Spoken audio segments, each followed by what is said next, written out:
First video in a while. Cheers for coming back watching. Coming to you from, as you can see, the very masculine makeup room that my wife and daughter use. So today's video is going to be about what protein powder should I buy, and it's something that I think, especially when you're new, in particular, you kind of get hung up on because you think, oh, you obsess on it. It's like anything, and when you're brand new at it, you don't want to get anything wrong, and you panic about stuff. So when you're new to the gym, you think everyone's using a protein powder. I've got to buy one. What one's the best? So I'd sort of caveat that question with what one's the best with what one's the best for what I want it to do. So is it that you're a top professional athlete and you need the absolute best, or is it that you're, like me, you're a casual gym goer, and you do a bit of training and you just want to increase your protein intake easily throughout the day? And I think you've probably find that 80% of people out there is probably the latter. So I'm looking at whey. There's other types out there. I'm not a vegan or anything like that, so I haven't tried any of the other stuff. So my experience is just in like the milk proteins. So excuse me. So we're looking at whey. Oh my word, dinner's repeating on me.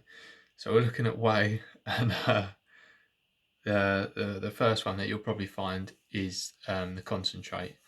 And well, in fact, before we start on that, I will say that before you even contemplate which one to buy, look at the label, look at the nutritional ingredient, the profile. It'll tell you in there exactly what it is, and you'll see that there's all types of different ones, different types of protein. And what some of them do, which is a bit unscrupulous, is they'll put on their proprietary blend or something like that, like they've invented some new fancy like thing that's super amazing and you can't beat it, which is like, quite frankly, just marketing bollocks. And basically, the types that you've got is a whey concentrate, which is generally is something like 80% protein. It's whey, obviously it digests quickly, and it's a fairly sort of pure source. And then you move up from that onto isolate, which is probably about the purest form of protein. It's generally over like 90% protein. So when I'm talking about percentages, basically what that means is you're buying a product because it contains protein, right? So you, generally speaking, you want it to contain the highest amount of protein you can. So again, when you're looking at these things, look at the back. So I tell you per 100 grams. So as I say, a concentrate should have 80 grams of protein roughly per 100 grams. If you start getting low, because I've seen some and they're like just dog shit and they're like 50% protein and stuff like that.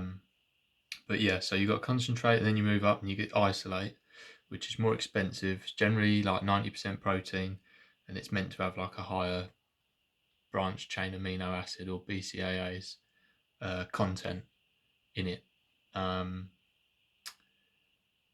And that's more expensive. You pay for that. Do you necessarily need it? Again, I can't tell you, but I know that I don't, and I don't buy it because of the cost, basically. And then move up another level to the even like the highest price, definitely, which is hydrolyzed protein. And that's basically, they put an enzyme in it that sort of pre-digests the protein so that it actually gets in your bloodstream even quicker than any of the other types. And again, it's got a high BCA content and stuff like that, as all protein does, because like I say, this is like milk protein, so it's a complete protein, so it's got all the amino acids you need in it for growth. So yeah, they're the three main ones that you're probably going to encounter.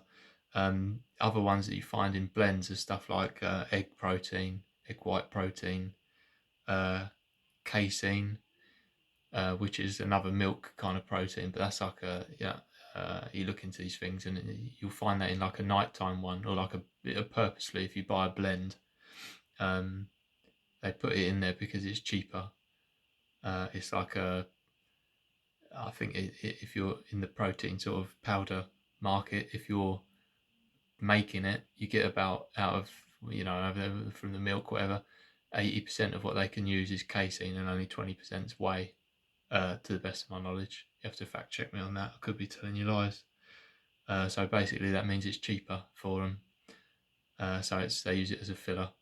But still, you can get it. It's like, I think generally it's about 70-75% protein.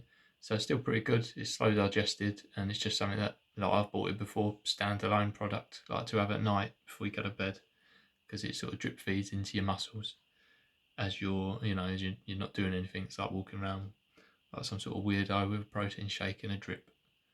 So yeah, as I say, they're the main ones you're going to encounter. Maybe as time goes on, like, veganism and all the rest of it's quite fashionable. So perhaps I'll try one of them sort of things. And mind you, I tried a soy milk the other day, and it was disgusting. So I don't know. Maybe I probably wouldn't try that. It's just something I didn't enjoy. So, and that's what it's all about. And if you're trying to be healthy, you've got to enjoy it, because if you're going to diet, you're going to come off the diet. So it's like a lifestyle choice, isn't it, I think. But yeah, basically that's it on those. So I've just thought share a little bit of knowledge. Hopefully that helps someone if you're trying to pick out your first protein drink. So yeah, just basically to recap, what is it that you want it to do? How much are you willing to pay for it? What type of training do you do? I.e., are you a top level athlete and you need the best? Are you just a casual guy like me that does it? Do you just want to bump up your protein intake? Yeah, and that's generally it, sort of thing. And as long as it fits your needs, it's not a cheap, nasty one that's like going to give you gas and stuff like that, which, like, I think they've improved a lot. I don't think that really happens no more. Just find one that you like, find a brand that you trust. Make sure you read the label, because that's the key. That you're not just getting some blend when you just get fobbed off with cheap stuff and paying full price for it. Yeah, that's basically it. So yeah, thank you.